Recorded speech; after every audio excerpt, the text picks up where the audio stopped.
أعوذ بالله من الشيطان الرجيم بسم الله الرحمن الرحيم اللهم صل على محمد النبي الأمي وعلى آله وصحبه وسلم.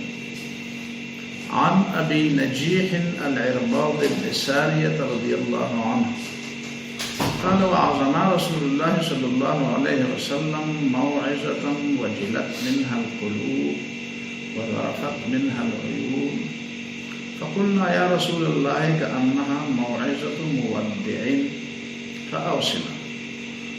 قال أوصيكم بتقوى الله والسمع والطاعة وإن تأمر عليكم عبد وإنه من يعش منكم فسيرى اختلافا كثيرا فعليكم بسنتي وسنة الخلفاء الراشدين المهديين عضوا عليها بالنواجذ وإياكم ومحدثات الأمور فإن كل بدعة ضلالة.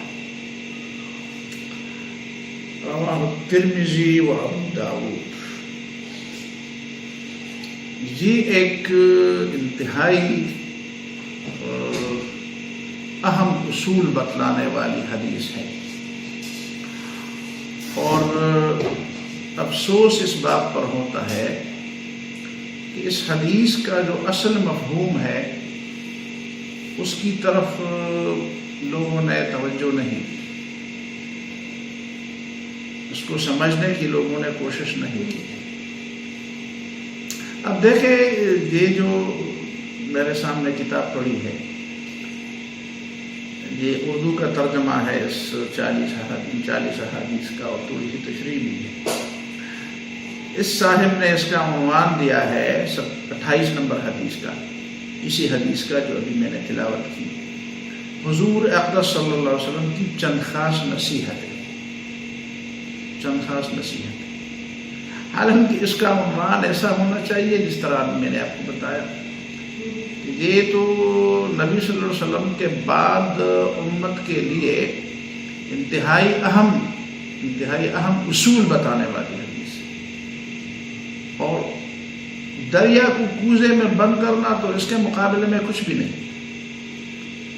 ساری دریاؤں کو، سارے سمندروں کو کوزے میں بند کرنا، چلو میں بند کرنا، ایک قطرے میں بند کرنا، یہ مثال بھی اس پہ تھوڑی ہے، چھوٹی ہے. اتنی بڑی بات ہے اس حدیث کے اندر. پہلے آپ اس کا ترجمہ سماعت فرمائیں. ابو نجیح عرباض بن ساریہ رضی اللہ تعالیٰ عنہ یہ فرماتے ہیں کہ وعظنا رسول اللہ صلی اللہ علیہ وسلم، ایک موقع پر نبی صلی اللہ علیہ وسلم نے ہمیں نصیحتیں کی اور موعظتاً ایسی نصیحتیں وجلت منها القلوب جس کی وجہ سے سارے لوگوں کے دل کانپ اٹھے، ڈر گئے. لوگ حقیقی معنی میں ڈر گئے. اور ڈرنے کا مطلب یہی ہے کہ ظاہر ہے کہ جب دل متوجہ ہو جاتا ہے تو جسم پر بھی وہی کیفیت طاری ہوتی ہے. تو دل بھی ڈر گئے، وذرفت منها العیون، اور لوگوں کے آنسو بھی نکل گئے.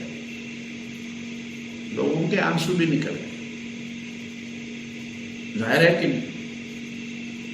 متاثر ہوئے لوگ بہت زیادہ، متوجہ بھی تھے. فقلنا یا رسول اللہ، تو ہم لوگوں نے کہا اے اللہ کے رسول، متاثر ہوئے بہت زیادہ، کأنہا موعظۃ مودع، یہ تو ایسی نصیحت لگتی ہے جس طرح کوئی کسی سے رخصت لینے والا ہو، کوئی کسی سے رخصت ہونے والا، جانے والا. یہ تو کسی جانے والے کی نصیحت لگتی ہے.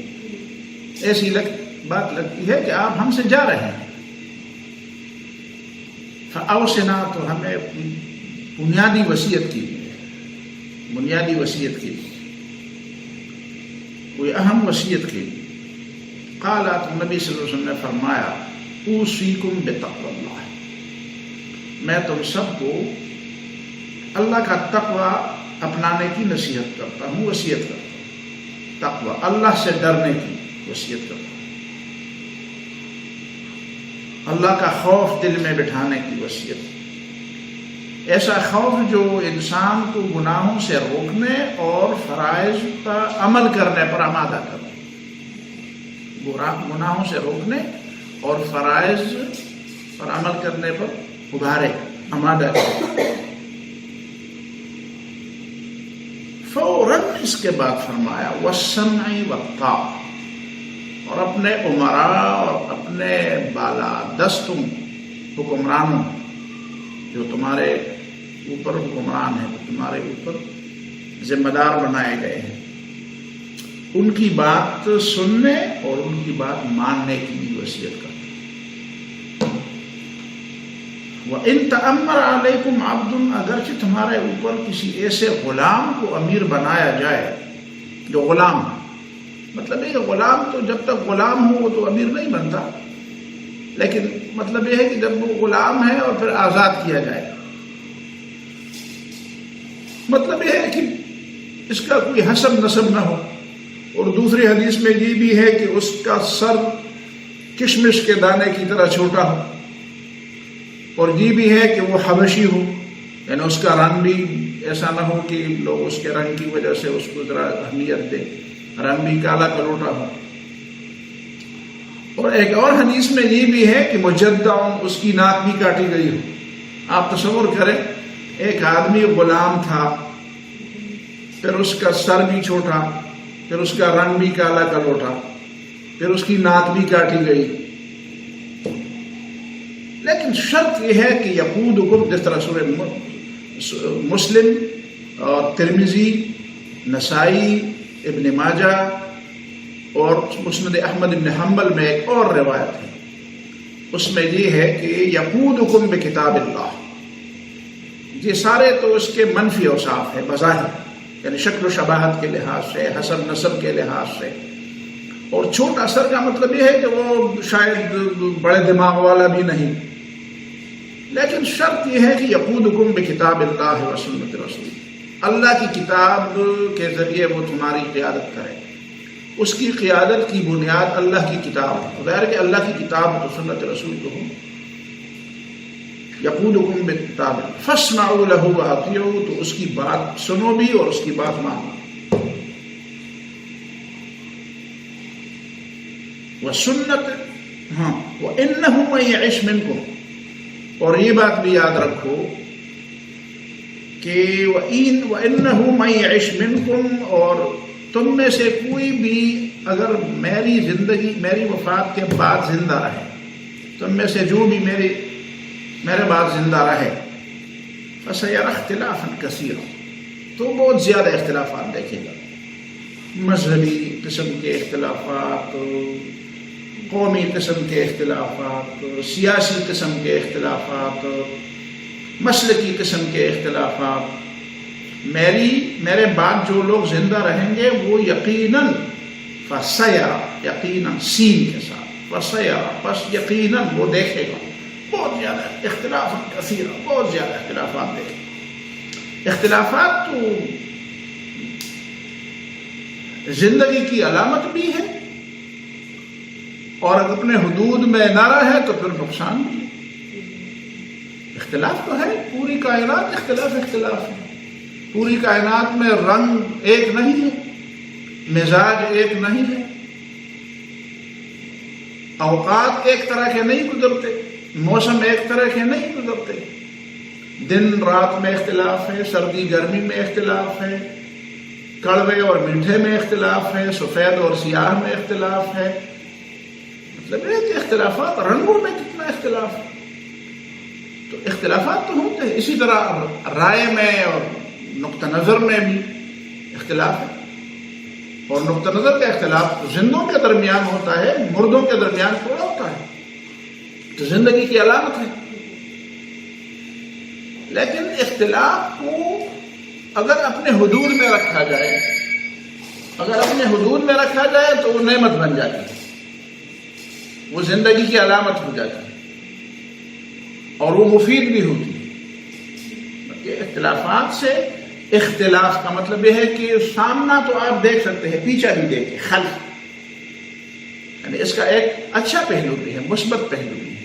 مثلا آئینہ، ایک آئینہ ہے، آپ آئینے میں اپنا چہرہ دیکھتے ہیں، تو اگر دو آئینے ہوں تو ایک سامنے رکھے ایک پیچھے رکھے تو آپ اپنی گردن بھی دیکھیں، اپنا مطلب یہ ہے کہ ایک آدمی کی رائے ایک پہلو کو ظاہر کر لے تو دوسرا آدمی اگر اس بات پہ رائے دے دے، اگر وہ رائے دینے کا اہل ہے تو وہ اس پہلو کے شاید اس مسئلے کے شاید کسی اور پہلو کو بھی دیکھے گا، وہ بھی زیر بحث آئے گا. تو اس سے کئی چیزیں آپ کے سامنے آ جائیں گی جو آپ صرف ایک آدمی کے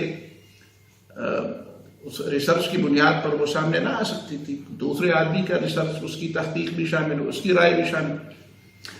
لیکن اس کو اگر اپنے حدود سے آگے لے جایا جائے، مثلا یہ ہے کہ اختلاف وہ شخص کرے جو اختلاف کا حق نہیں رکھتا. آپ کہیں گے کہ اختلاف کا حق کیوں نہیں رکھتا؟ تو اس میدان کا آدمی نہ ہو. آپ اگر مثال کے طور پر میڈیکل سائنس کے لوگ جمع ہوں اور میڈیکل سائنس کے کسی مسئلے کے بارے میں اختلاف ہو، تو جو آدمی میڈیکل سائنس سے وابستہ ہے وہی اس میں اختلاف کرے نا. جس آدمی کو میڈیکل سائنس کے ابجد کا نہیں پتا وہ اس میں اختلاف کرے گا تو غلط. لوگ کہیں گے یار آپ کا تو میدان نہیں. آپ مثال کے طور پر انجینئرنگ کونسل کا اجلاس ہے تو وہیں پہ میڈیکل سائنس والوں کی بات نہیں چلے گی. وہ کہیں گے یار یہ تو انجینئرنگ کا میدان ہے، یہ تو میتھس کا میدان ہے، یہ تو آپ کا میدان نہیں ہے. اسی طرح سیاست کا میدان ہے، اسی طرح دوسرے مذہبی معاملات کا میدان ہے. تو مذہبی معاملات میں وہ آدمی کیوں رائے دے جو مذہبی معاملات کے ابجد سے واقف نہ ہو. ہمارے ہاں تو یہ مصیبت ہے کہ ہر آدمی ہر معاملے میں رائے دیتا ہے. یہ بنیاد یہ غلط پڑ جاتی ہے، بنیادی طور پر یہ غلطی ہو جاتی ہے. پھر چلو رائے بھی دے دی، لیکن مطلب ہے کہ اس رائے کو پھر صرف اختلاف رائے کی حد تک محدود نہیں کرتے، پھر اس کو تھوڑا سا آگے بڑھاتے ہیں. اور آگے بڑھانے سے مطلب یہ ہے کہ وہ چھوٹی بات کو بات کا بتنگڑ بنانا جس کو کہتے ہیں. بات اتنی ہوتی نہیں ہے وہ اس کو بہت بڑی بات بناتے ہیں. مذہبی اختلافات میں مثال کے طور پر بات اصولی نہیں ہوتی، فروعی ہوتی ہے، لوگ اس کو اصولی اختلاف بنا دیتے ہیں. وہ کفر اور گمراہی اور مطلب ہے کہ اس کے زمرے میں وہ نہیں آنے والی بات ہوتی ہے. یعنی وہ بات جو اختلاف جو کرتے ہیں دوسرے، ایک آدمی ایک عالم دوسرا عالم سے جو اختلاف کرتے ہیں وہ کفر کے زمرے میں نہیں آتا، وہ گمراہی کے زمرے میں نہیں آتا، لیکن وہ اسے گمراہی بنا دیتا ہے، وہ اسے کفر بنا دیتا ہے. تو اسی طرح وہ فروعی بات ہوتی ہے تو وہ اس کو اصولی بات بنا دیتا ہے. یا چلو کوئی فروعی بات اصولی بات ہوتی ہے تو وہ اس کو اہمیت نہ دے کر فروعی بات بنا دیتا ہے. ایک جانب سے بھی افراط و تفریط ہے، دوسری جانب سے بھی افراط و تفریط ہے. ایک جانب اس کی جو ویلیو ہے وہ کم کرنا چاہتا ہے اور دوسرا والا جو اس کی اب اصل ویلیو ہے اس کو بڑھانا چاہتا ہے. اور اس کے نتیجے میں پھر انتشار اور افتراق اور فرقہ بندی اور گمراہی کے فتوے. تو یہ چیزیں ظاہر ہے کہ پھر غلط ہے، پھر تو نقصان دہ ہے، پھر امت کے لیے بھی نقصان دہ ہے، پھر سارے قوم کے لیے نقصان دہ ہے. یہ کسی بھی طبقے صرف مذہبی بات نہیں ہے. اگر قومی قسم کے اختلافات، اگر سیاسی قسم کے اختلافات، اگر دوسری قسم کے مطلب گھر میں چھوٹی چھوٹی باتوں پر اختلاف، اگر اس کو بڑھایا جائے اپنے حدود سے آگے لے جایا جائے تو نقصان دہ. تو اختلاف، یہی اختلاف سے مراد وہ اختلاف ہے. وہ اختلاف مراد نہیں ہے جو جائز اختلاف ہے، جو حدود کے اندر ہے اور جو زندگی کی علامت ہے اور جو تحقیق کے لیے ضروری ہے، ٹھیک ہے، اور جو ریسرچ کے لیے ضروری ہے. وہ اختلاف مراد نہیں ہے جو اپنے حدود میں ہے. اور ان لوگوں کا اختلاف جو اس میدان کے لوگ ہیں جو جس مسئلے پہ بحث ہو رہی ہے. یہاں سے اختلاف سے مراد وہ اختلاف ہے جو بعد میں ہم دیکھتے ہیں کہ حضرت علی رضی اللہ تعالیٰ عنہ کے زمانے میں خوارج کا اختلاف آیا جنہوں نے کفر کے فرقے لگائے. یعنی سب سے پہلا جو فرقہ پیدا ہوا حضرت علی رضی اللہ تعالیٰ عنہ کے زمانے میں، بلکہ حضرت عثمان رضی اللہ عنہ کے زمانے میں، جنہوں نے حضرت عثمان رضی اللہ عنہ کو قتل کیا. اور اس کے بعد جو ہے نا وہ بات چل پڑی تو پھر حضرت علی رضی اللہ عنہ کو بھی ان لوگوں نے قتل کرایا. اور پھر اس کے بعد ابھی تک وہ اختلافات تو چھوڑے، فرقوں کے فرقے، بس جتنا زمانہ گزرتا جاتا ہے فرقے بنتے جاتے ہیں. وہ پہلے والے فرقے جب تھوڑے سے وہ مزمحل ہو جاتے ہیں یا تھوڑے سے ان پر گرد پڑ جاتی ہے تو نئے فرقے ابھرنے شروع ہو جاتے ہیں. اور ابھی تک ہم فرقوں میں پھنسے ہوئے ہیں. وہ چکی کے دونوں پارٹوں میں لوگ جو ہے پس جاتے ہیں سارے. اور کبھی کوئی آدمی بات کرتا ہے تو آگے سے پہلا سوال یہ ہوتا ہے کہ تم کس فرقے سے تعلق رکھتے ہیں. آگے سے اگر وہ یہ کہتے کہ میں تو صرف مسلمان کہتا نہیں مسلمانی سے کام نہیں چلے, بتاؤ کس فرقے کا. مسلمانی سے کام نہیں چلتا, اسلام سے کام نہیں چلتا. تو اس سے مراد وہی فرقے. فَسَيَرَى اخْتِلَافًا كَثِيرًا, تو وہ بہت زیادہ اختلاف دیکھے گا. تو اب اس کا حل کیا بتایا؟ اب نبی صلی اللہ علیہ وسلم حل بتاتے ہیں. تو فرمایا نبی صلی اللہ علیہ وسلم نے فَعَلَيْكُمْ بِسُنَّتِي وَسُنَّةِ الْخُلَفَاءِ الرَّاشِدِينَ الْمَهْدِيِّينَ, بس لازم پکڑو میری سنت کو, اور خلفائے راشدین کی سنت کو, المہدیین جو سیدھے راستے پر. خلفائے راشدین, راشد سیدھے راستے پر, مہدیین ہدایت یافتہ, خلفاء میرے بعد آنے والے جو اجتماعی معاملات کے ذمہ دار ہیں, خلفاء راشدین. تو میری سنت سے مراد ایک سنت نہیں ہے. یہ ہمارے ہاں ایک غلطی پائی جاتی ہے, جب سنتی کا لفظ آتا ہے تو لوگ ایک سنت مراد دیتے ہیں. تو سنتی سے مراد نبی صلی اللہ علیہ وسلم نے یہاں پہ ایک سنت کی بات کی. فعلیکم بسنتی, بس میری ایک سنت کو پکڑ لو. مثلا مسواک کو پکڑ لو تو بس اختلافات ختم ہو جائیں گے. مثلا منجم کو کاٹو تو اختلاف ختم ہو جائیں گے. نہیں, ایک سنت تو مراد نہیں ہے نا. فعلیکم بسنت, پوری میری پوری زندگی والی سنت. اگر ایک سنت مراد ہوتی ہے تو وہیں پہ سنت من سنتی, من عمل بسنت من سنتی, جس نے میرے ایک سنت پر. تو سنتی کا مطلب النکاح من سنتی, نکاح میری سنت میں سے ایک. تو اب سنت اگر ایک ہے تو نکاح اس میں سے ایک کیسے ہو گئے؟ ایک سے ایک کیسے منفی ہوتا ہے؟ سمجھ میں آتی ہے؟ النکاح من سنتی, نکاح میری سنتوں میں سے ہے, میری سنتوں میں سے ایک سنت. تو سنتی کا مطلب ہے پوری سنت نبی صلی اللہ علیہ وسلم. اسی طرح ترکت فیکم امرین لن تضلوا ما تمسکتم بہما کتاب اللہ و سنتی, میں تم میں سے دو چیزیں چھوڑتا ہوں, اگر ان کو پکڑو گے تو گمراہ نہیں ہو جاؤ گے. وہ اللہ کی کتاب ہے اور میری سنت. تو نبی صلی اللہ علیہ وسلم نے ایک سنت چھوڑی ہے. وہ سنتی کا مطلب ایک سنت. میں نے نبی صلی اللہ علیہ وسلم نے ایک سنت چھوڑی ہے, ہزارہ سنتیں چھوڑی ہیں, اور ہزارہ سارے کے سارے سنتوں کو پکڑنا ہوگا, ان پہ عمل کرنا ہوگا. اسی طرح سنت الخلفاء الراشدین بھی ایک تو نہیں ہے نا, وہ تو ان کا پوری زندگی کا طریقہ. تو میری سنت اور خلفاء راشدین کی سنت کو پکڑو, المہدیین جو ہدایت یافتہ, اور عضوا علیہا بالنواجذ, ان کے اوپر اپنے دانتوں سے چک لگاؤ, اپنے دانتوں میں اس کو سختی سے پکڑو.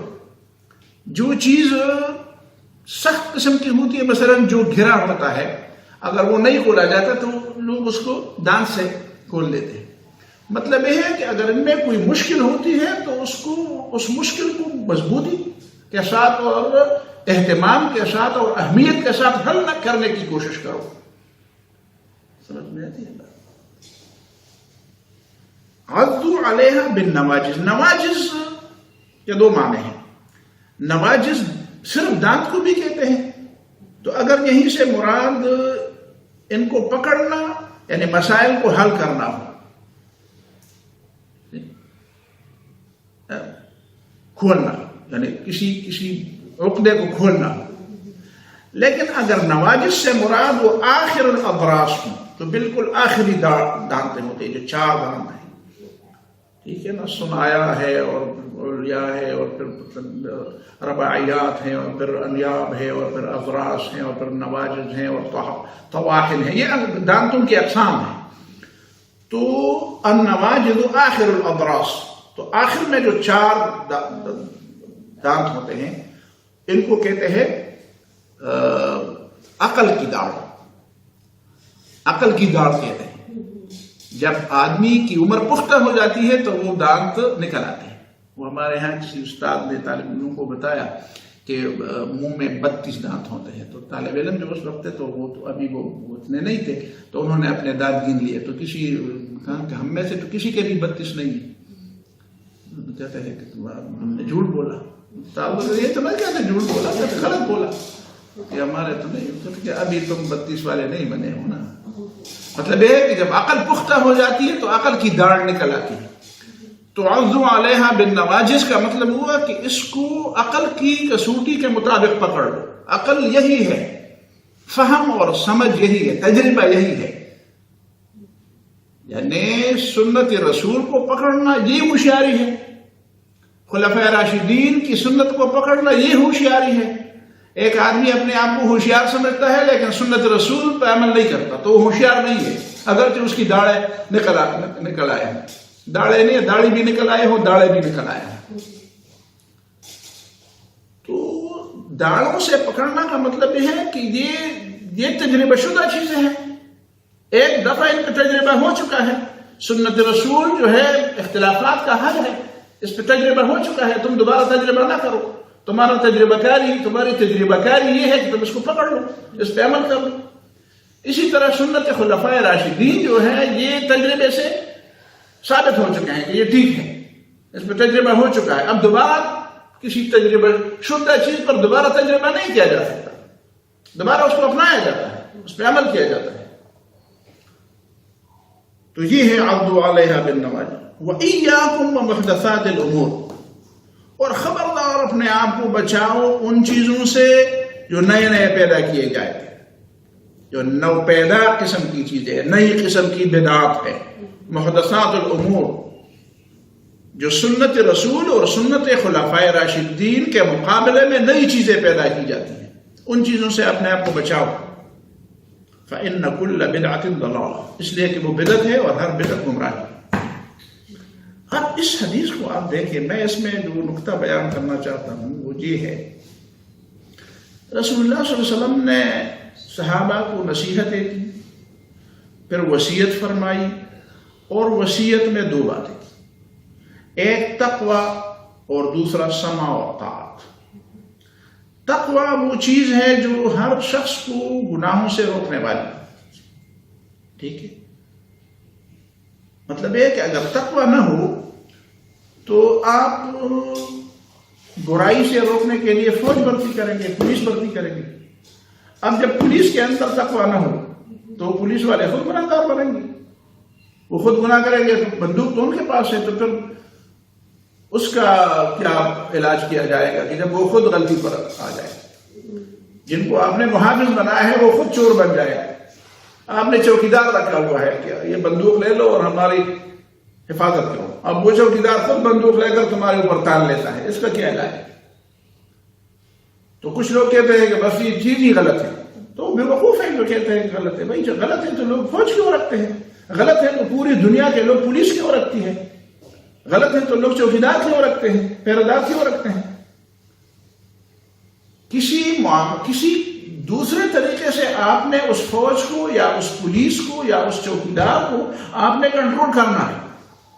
کوئی قانون، کوئی ضابطہ، کوئی طریقہ، کوئی اصول ایسے ہونے چاہیے جو اس بندوق والے کو بھی قابو کر لے، ورنہ بندوق والا بے قابو ہو جائے گا تو پھر ظاہر ہے کہ پھر لوگ کیا کریں گے کیا.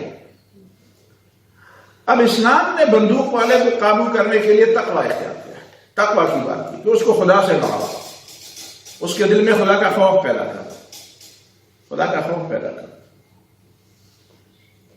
تو حکمران کے دل میں خدا کا خوف ہوگا تو وہ غلط نہیں کرے گا. بندوق والے کے دل میں خدا کا خوف ہوگا تو وہ بندوق غلط استعمال نہیں کرے گا. پہرےدار کے دل میں خدا کا خوف ہوگا تو وہ پھیرا کرے گا، وہ ظلم نہیں کرے گا، وہ اپنے مالک کے اوپر بندوق نہیں تانے گا. پولیس والے کے دل میں خدا کا خوف ہوگا تو پولیس والا جرم نہیں کرے گا، جرم میں ساتھی اور ساجی نہیں بنے گا، شریک جرم نہیں بنے گا، جرم کو روکے گا. یہ تو پہلی بات ہے تقوی. لیکن تقوی کے ساتھ ساتھ نبی صلی اللہ علیہ وسلم نے اس کی دوسری بات دی تھی، وصیت. وہ ہے السمع والطاعہ، کہ اپنے حکمران کی بات مانو.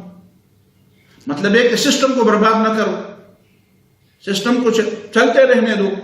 اگرچہ وہ حکمران تمہیں پسند نہ ہو، لیکن وہ حکمران جو یقودکم بکتاب اللہ، جو تقوی کی بنیاد پر اور اللہ کی کتاب پر کی بنیاد پر تمہارے اوپر حکمرانی کرے، ذاتی اغراض اور ذاتی خواہشات اور کسی اور کے ایجنڈے کی بنیاد پر آپ کے اوپر حکمرانی نہ کرتا ہو. کسی باہر کے ایجنڈے کی بنیاد پر، کسی باہر کے ایجنڈے کی تکمیل کے لیے تمہارے اوپر حکمرانی نہ کرتا ہو، بلکہ کتاب اللہ کی بنیاد پر تمہارے اوپر حکمرانی کرتا ہو، اسی کے بارے میں سمع و طاعت۔ پہلے تقوی کی بات کی، خدا ترسی کی بات۔ خدا ترسی کی بات کا مطلب یہ نہیں ہے کہ خدا ترسی صرف عوام میں ہونی چاہیے، حکمران میں خدا ترسی نہیں ہونی چاہیے۔ کچھ لوگ یہ بات سمجھتے ہیں، یعنی یہ بات اس پہ وہ کرتے ہیں کہ آپ حکمران پر تنقید نہیں کر سکتے، حکمرانوں پر تنقید نہیں کر سکتے، بلکہ آج کل یہ ملوکیت زدہ جو ذہنیت ہے، ملوکیت زدہ ذہنیت جو مغرب کی طرف سے آئی، قریب والے مغرب کی طرف سے آئی ہے، میں نام نہیں لوں گا، پھر وہ لوگ اس کو وہ کرتے ہیں، پابندی کرتے ہیں، جب وہ لفظ آ جاتا ہے نا اس میں تو کہتے ہیں کہ یہاں بند ہے۔ وہ ہمارے اور مغرب کے قریب جو وہی ملوکیت، وہی بادشاہ، اور اس کے بادشاہ کے لیے اور ملک کے لیے پھر وہ نہیں، اگر وہ تمہیں مارے، اگر وہ تمہارا مال بھی لے، اگر وہ جو بھی کرے، بس اس کی مانو، اس کی مانو۔ اللہ کے بندے یقودکم بکتاب اللہ، اس کی اس وقت مانو جب وہ اللہ کی کتاب اور سنت رسول کے مطابق تمہاری قیادت کرے، سنت رسول کے مطابق قیادت نہ کرے تو پھر اس کو کون مانے؟ وہ جو حدیث میں ہے، نبی صلی اللہ علیہ وسلم نے فرمایا کہ اسی حدیث کے حضرت عباس کی اور یہ حدیث ہے اور دوسرے حدیث میں بھی ہے کہ کچھ لوگ ایسے آئیں گے یقولون ما لا یفعلون ویفعلون ما لا یؤمرون، کہ وہ کام کریں گے جو جن کا یقولون ما لا یفعلون، کہتے کچھ اور کرتے کچھ ہوں گے، اور ویفعلون ما لا یؤمرون، اور وہی کام کریں گے جو اللہ اور رسول کا حکم نہیں ہوگا، کسی امریکہ کا حکم ہوگا، اسرائیل کا حکم ہوگا، برطانیہ کا حکم ہوگا، مغرب شیطان کا حکم ہوگا، دجال کا حکم ہوگا، ابلیس کا حکم ہوگا، اس کے نفس کا حکم ہوگا، خدا کا حکم اور رسول کا حکم نہیں ہوگا۔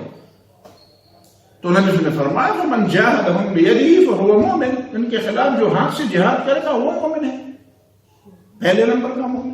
ومن جاہدہم بلسانہ فہو، جو زبان سے اس کے خلاف جہاد کرے گا وہ مومن ہے، دوسرے نمبر کا۔ ومن جاہدہم بقلبہ فہو مومن، جو دل سے اس کو برا مانے وہ مومن ہے۔ لیکن ولیس وراء ذلک من الایمان حبۃ خردل، جو اس حکمران کو دل سے بھی برا نہ مانے، اس کے اندر تو رائی کے برابر ایمان بھی نہیں، رائی کے برابر ایمان بھی نہیں۔ تو یہ کہتا ہے کہ میں اس کو تنقید نہ کروں، اب اس کو تنقید نہیں کریں گے تو اگر وہ غلطی کرے گا تو پھر کیسے ہوں؟ ہم اس پر تنقید نہیں کریں گے، اس کو غلطی سے کون بچائے گا؟ یا تو آپ یہ کہیں گے کہ وہ پیغمبر ہے وہ غلطی نہیں کرے گا، تو پیغمبری کا دروازہ تو بند ہے، پیغمبر تو غلطی نہیں کرتا، اس لیے پیغمبر پر تنقید بھی نہیں کی جا سکتی، ٹھیک ہے نا؟ پیغمبر خود غلطی نہیں کرتا تو پیغمبر پر تنقید بھی حرام ہے، کفر ہے۔ پیغمبر کے علاوہ جو کچھ ہوگا وہ اگر غلطی کر رہے تو اس کو غلطی سے کیسے روکیں گے؟ یہ بتایا جائے۔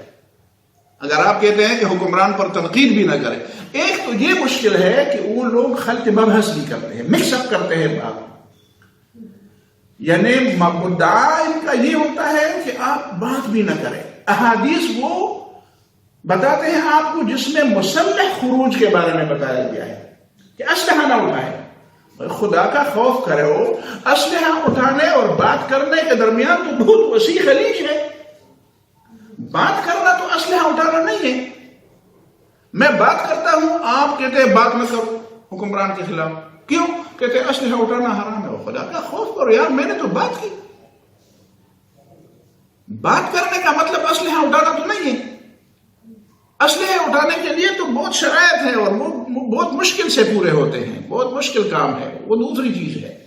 مسلمانوں کے خلاف اسلحہ اٹھانا، مسلمان حکمران کے خلاف اسلحہ اٹھانا، وہ آپ پڑھیں مولانا مودودی کی کتاب پڑھیں خلافت و ملوکیت، اور اس میں خاص کر امام ابو حنیفہ کا مسلک پڑھیں تو آپ کو پتہ چل جائے گا کہ یہ بہت مشکل کام ہے، اس کے لیے بہت شرائط ہے۔ کسی مسلمان حکمران کے خلاف اسلحہ لے کر اٹھنا وہ دوسری بحث ہے، وہ یہاں پہ وہ بحث، یہاں تو زبان کی بات ہے۔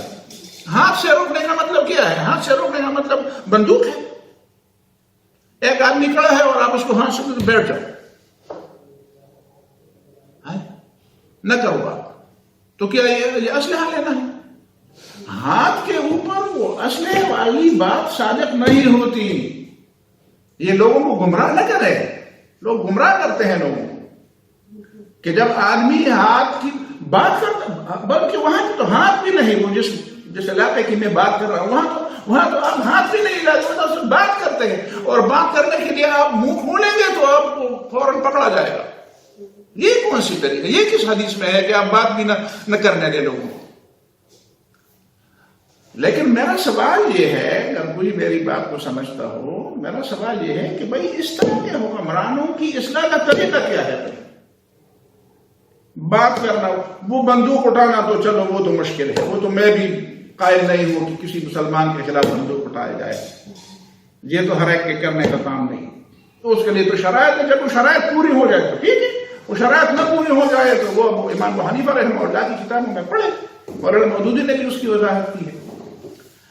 لیکن بات اسلحے کی نہیں ہے، بات یہ ہے کہ آپ ہاتھ پکڑ کر اس کو روکیں، اور ہاتھ پکڑ کر روکنا بھی ہمارے اور ان کے درمیان بہت سے فاصلے ہیں. ہم ہاتھ بھی وہاں پہ نہیں، اتنے ہاتھ ہمارے لمبے نہیں ہیں، ان کے ہاتھ لمبے ہیں، وہ ہمارے تک پہنچتے، ہمارے ہاتھ اتنے لمبے نہیں ہیں کہ وہاں تک پہنچے. تو بات آ گئی صرف زبان کی. تو اگر ممبر پر یا درس میں یا کسی موقع پر یا تحریر میں بات کر لوں، کسی بات کو لکھ دوں یا زبان سے کوئی بات کہہ دوں، اور آپ کہتے کہ یہ بھی نہ کرو، تو مجھے بتاؤ کہ اگر یہ بھی نہ کروں تو حکمران کی اصلاح ہو کے؟ آپ کہیں گے تقویٰ تو اگر وہ اختیار کرے تو پھر بات ختم.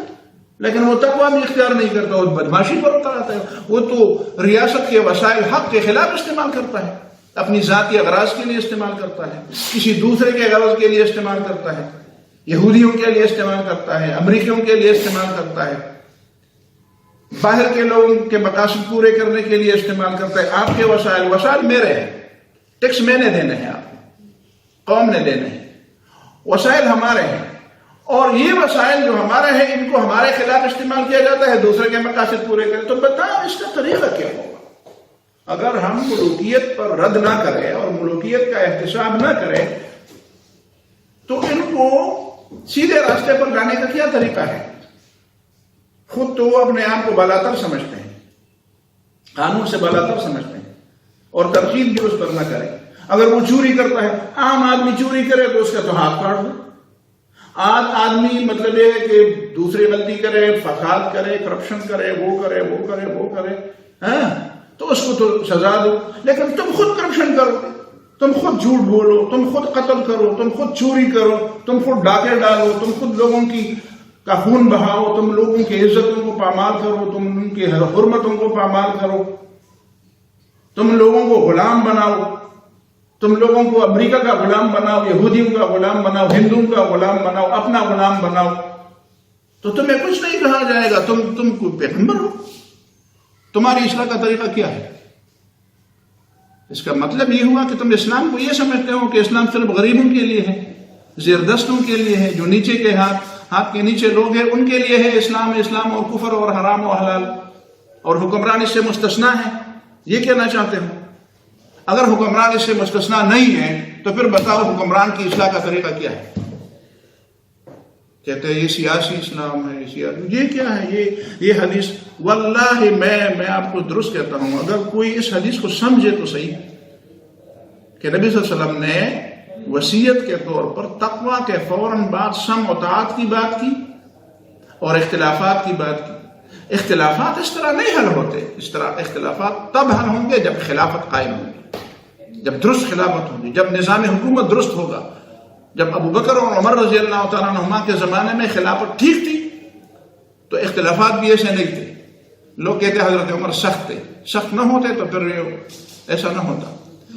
اور جب وہ دور ختم ہوا تو بعد میں جب تھوڑی سی نرمی آ گئی، لیکن حضرت عثمان رضی اللہ عنہ کے زمانے میں ان میں کچھ فطری نرمی تھی. مطلب یہ ہے کہ اختلافات جب وہیں پہ قوت ہوتی ہے، نرمی کے بجائے سختی ہوتی ہے، تو اختلافات بس آہستہ آہستہ پھر اختلافات نے سر اٹھانے شروع کر دی، اور بالآخر یہی ہوا کہ حضرت عثمان کو شہید کر دیا، اور بالآخر یہ ہوا حضرت علی رضی اللہ عنہ کو بھی شہید کر دیا. اور پھر وہ اختلافات ایسے ہو گئے کہ پھر اب اس کو قابو کرنے کے لیے کوئی طریقہ ہی نہیں. تو فعلیکم بسنتی و سنت الخلفاء الراشدین. اب اختلافات کو ختم کرنے کا طریقہ کیا ہے؟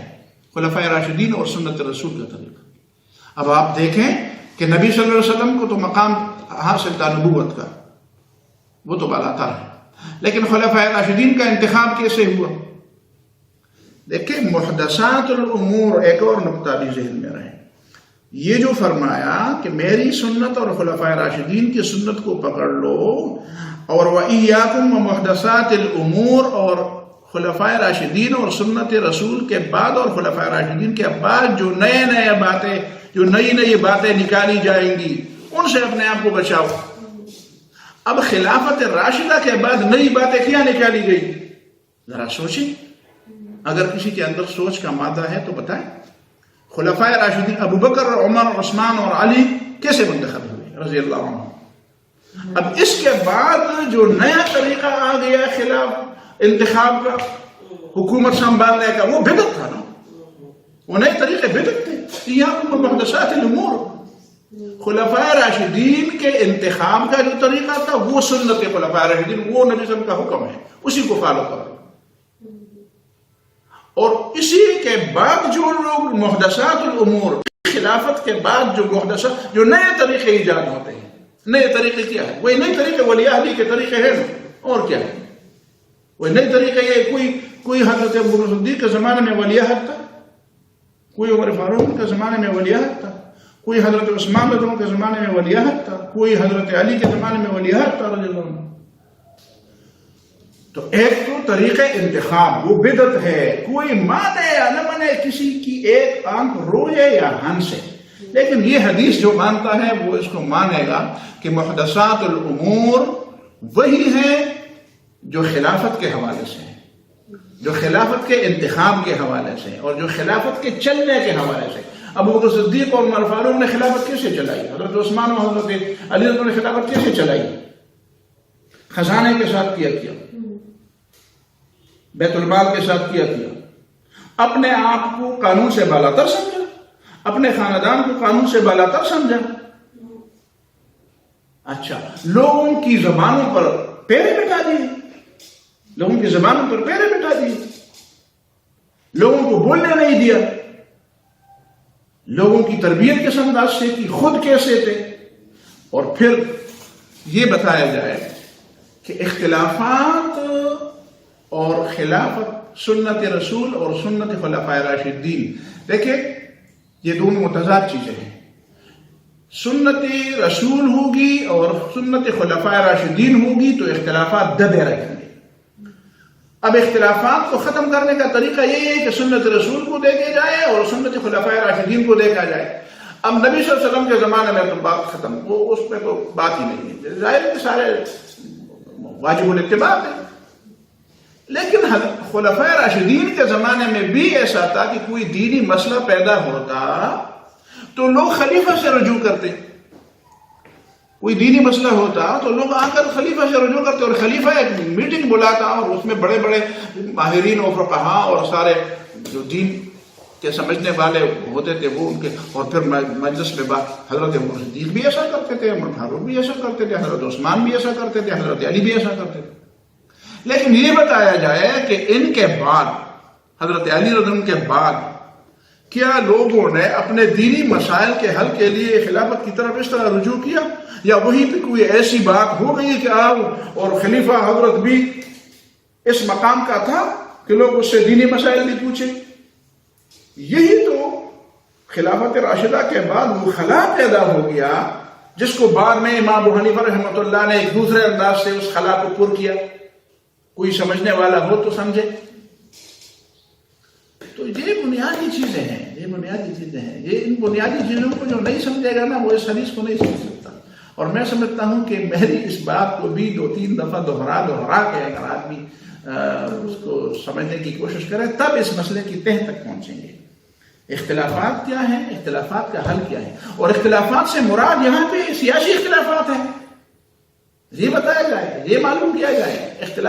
خلافت کی بات، خلفائے راشدین کی بات آ گئی ہے، تو خلفائے راشدین کے حوالے سے جب اختلافات کی بات ہو گئی تو اس کا مطلب سب سے پہلے وہ صرف مذہبی اختلافات نہیں ہیں وہ بھی مراد ہے، لیکن سب سے پہلا جو اس کا مصداق ہے وہ سیاسی اختلافات ہے، اور کام سیاسی اختلافات نے زیادہ خراب کر دیا ہے۔ یہ علمی اور مذہبی اختلافات تو بڑا بدنام کرنے والے ہیں، یہ تو دوسری چیزیں ہیں۔ سیاسی اختلافات میں تو لوگوں نے کیا نہیں کیا۔ اب ہمارے یہاں بھی مذہبی اختلافات ہیں، لیکن سیاسی اختلافات نے کیا پھل کھلائے لوگوں کو۔ اب دیکھیں ذرا، سوچیں تو صحیح۔ میں یہ نہیں کہتا کہ مذہبی اختلافات کچھ کم نقصان دہ ہیں اگر وہ حدود میں درج ہیں، میں اس کی وہ نہیں کرتا، میں اس کو جسٹیفائی نہیں کرنا چاہتا، میں اس کی تائید نہیں کرنا چاہتا، غلط ہے، نقصانات ہیں اس کے بھی۔ لیکن آپ سیاسی اس زمانے سے لے کر اس زمانے تک، اب کیا حضرت عثمان رضی اللہ تعالیٰ عنہ کی شہادت کسی مذہبی اختلاف مسئلے کے نتیجے میں ہوئی ہے یا سیاسی اختلاف کے نتیجے میں؟ حضرت علی رضی اللہ تعالیٰ عنہ کی شہادت کسی مذہبی مسئلے کے اختلاف کے نتیجے میں ہوئی یا سیاسی اختلاف کے نتیجے میں ہوئی؟ حضرت حسین اور حضرت حسن رضی اللہ عنہ دونوں کی شہادت کیا کسی مذہبی مسئلے، کسی فرعی مسئلے کے اختلاف کے نتیجے میں ہوئی یا سیاسی اختلاف کے نتیجے میں ہوئی؟ سیاسی اختلاف نہیں۔ یہ کیوں لوگ آنکھیں چوراتے ہیں؟ یہ کیوں اپنا دماغ بند کر دیتے ہیں؟ دوسروں کا دماغ بھی بند کرنا چاہتے ہیں۔ دماغ بند نہ بنو کہ لوگوں کا دماغ بند کرنا چاہتے، اپنا دماغ بھی کھلا رکھو، اپنا ذہن بھی کھلا رکھو، اپنی آنکھیں بھی کھلا رکھو اور حدیث کو سمجھنے کی کوشش کرو۔ تو بہرحال یہ چیزیں ہیں، میرے خیال میں اس کی مزید جو تفصیلات ہونی چاہیے وہ تو آپ سوچیں، اگر اصل مسئلے کو آپ سمجھ چکے ہیں تو آپ مزید تفصیلات خود اس حدیث کے اندر سمجھ سکتے ہیں، لیکن جو بنیادی باتیں تھیں وہ میں نے آپ کے سامنے رکھی۔ فی الحال اسی پر اکتفا کرتے ہیں۔ اقول قولی ھذا واستغفر اللہ لی ولکم ولسائر المسلمین فاستغفروہ انہ هو الغفور الرحیم۔ جزاکم اللہ خیر، بارک اللہ فیکم۔